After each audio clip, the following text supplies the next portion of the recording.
There's some sort of debate on endurance athletes on whether or not it's beneficial to stop training or do light training a week before the event, or whether to train normally, just do a regular hard train. So one way to possibly test this out would be to take 100 marathon runners, agree to participate in an experiment. So these 100 marathon runners are going to be randomly divided into two groups of 50.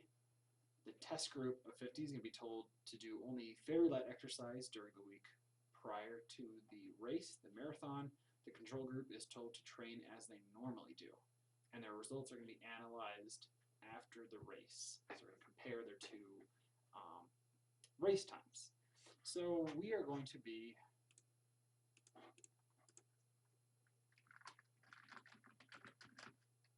testing a difference of means. So we're going to take one group, the test group who do light exercise, and control group who train normally, and we're going to test the difference of these two means. And the two samples are independent. So we'll have two different types of testing of difference of means, whether they're independent. In other words, the control group and the test group should not affect each other. We're not testing how one affects the other. We're testing how the control aspect works into their training. Okay, so these two samples are independent, and let's write down some variables. We're going to let mu sub t be the population mean race time, let's say, of the marathoners who exercise lightly during the week before the race. And we're going to let mu sub c for control group be the population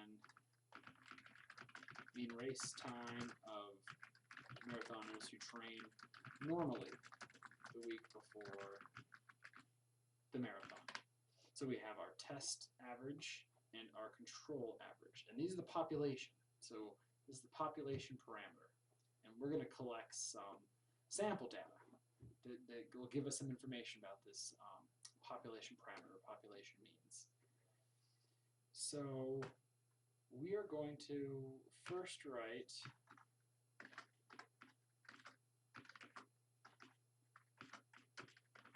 our null hypothesis. So our null hypothesis is going to be some information about our population parameters, and we know there has to be an equality. We need to assume something is true for our null hypothesis.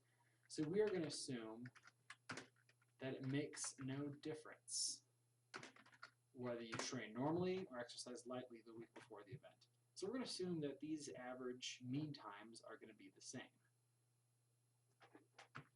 So let's write this out in English to say that we assume the race time of marathoners who train regularly the week before the event will be the same as those who exercise lightly the week before the event for the null hypothesis. This is what we're assuming to be true.